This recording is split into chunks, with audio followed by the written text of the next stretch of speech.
It happens to all of us at one time or another.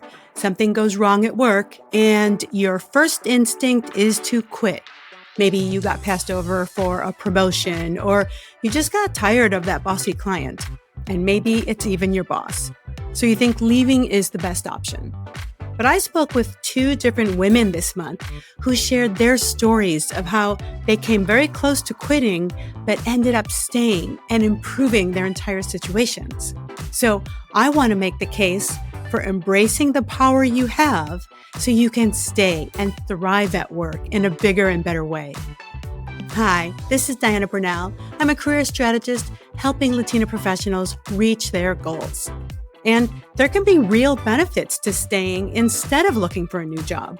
So today I want to talk about how to make sure you make staying work for you and the steps you can do to strengthen your options. Let's jump in. Okay, now a few disclaimers. If your work environment is toxic, then that's a different story. Or maybe you have been there so long that you know there are no more opportunities for you and leaving is the best option. So there are two previous episodes you might want to check out: 411 on how to know if it's time for a new job, and 413 on using your values to drive your career decisions. But for today, I really want to remind you of the upsides of staying and the great value that you bring to your company. Because as a former manager, and you may know this too, turnover is so expensive. So as an employee, you have leverage, regardless of the layoffs that you might hear about or the other people who are out there searching. We know that good people are always hard to find. And your boss would rather not deal with interviewing, finding candidates, onboarding, and never really knowing if that person is going to work out. You have more power than you think. So before you decide to leave, remind yourself of all your accomplishments and that added value that you bring to the company. Because we underestimate the value of our institutional knowledge. So let's see if staying can be a strategic career move for you. First step, let's really identify the problem. Is it short-term or long-term? Is it your boss or a coworker? Is it really the work that you do? Or is this a seasonal thing that this is a real crunch time for you? Pinpointing the real problem is the first place to start, so you can figure out if it is fixable, especially if your gut tells you that you may not be, quite frankly, in the mood to hunt for a new job right now. So step 2 is asking yourself, can I change this? Can they move me to a different department? Can I get put on to a new project? And if it is perks or pay or remote benefits, you can ask for those things. But don't forget, too often when we quit, it's not just about money. It's the culture, it's management, it's the nature of the work. The root cause is often more than just money, which brings me to the third step, to ask. Now, that brings me to one of my examples today. I met this woman who told me the story of how she was frustrated for being passed over for a promotion. She was ready to quit. But instead of talking to her boss, she shared with a different director. And that other director knew her value. And she said, hold on, don't go anywhere. So within a week, she helped change this person's reporting relationship. So now my friend reported to this director. It ended up being a terrific move. She loved working for her, best boss she's ever had, and she is still at that same company where she is now a director. But we wouldn't have known had she just given notice and left. She shared with someone. And a real takeaway here is to make sure that you have a strong relationship with your boss and other senior leaders so that you can have these conversations. You want an honest, productive dialogue with your boss or someone in leadership who can affect change and really go to bat for you.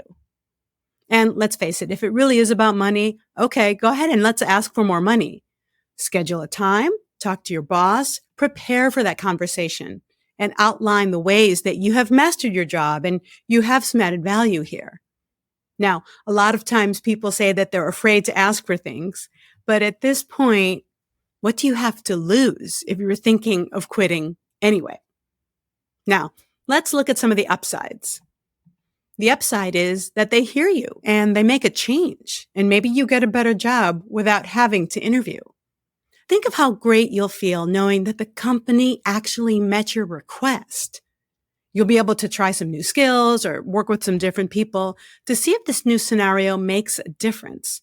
And maybe you will get that bump in pay or a different title or exposure to a new division, something that can also enhance your resume.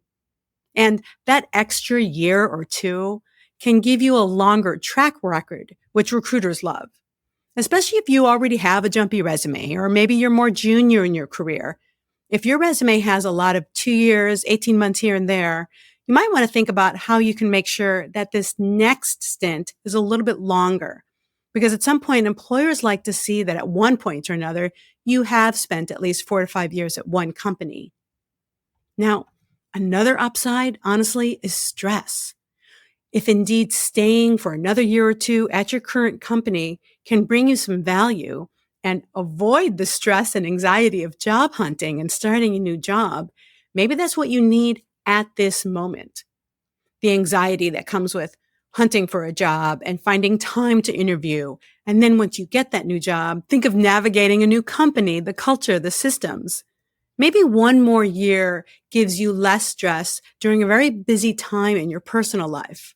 So I see this a lot with families who are getting ready to send their kids off to college or they're trying to just finish high school.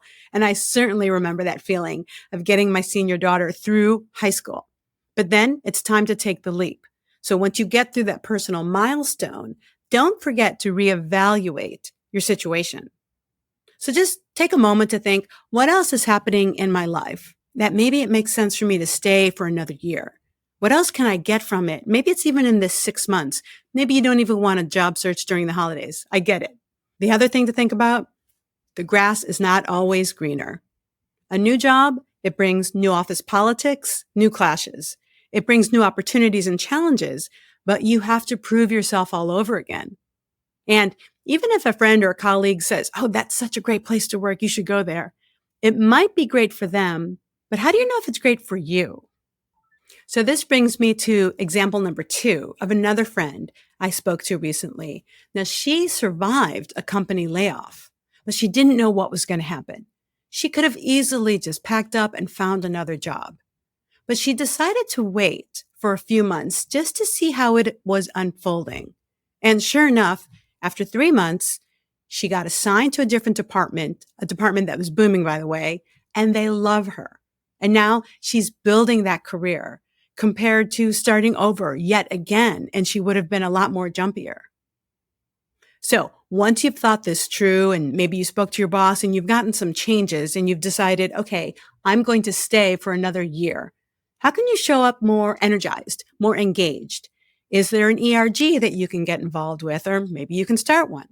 Are there people for you to mentor, or are there some other ways for you to get just a little more engaged at work so you have a more positive experience while you wait out this next phase? So again, if you do know it's time for something new, start making that plan. But if there is value in staying, make sure you demonstrate your value, get what you need so that you can get the most out of staying at this season in your life. Now, I want to hear how it worked. Let me know if you ended up staying, if that was the right solution for you and what happened. You can message me with a review or on LinkedIn, but I want to hear what worked for you. And I want to hear what other topics you want us to cover. Thanks for checking in. I'll see you next week. Thank you for listening. For more, visit cornerofficelatinas.com, where we give you the framework, inspiration, and support you need to reach and thrive in the corner office. We have some free downloads on the website, where you can also sign up for our e-news, so we can keep you posted on workshops and events coming up that you will not want to miss. That's cornerofficelatinas.com. See you next week.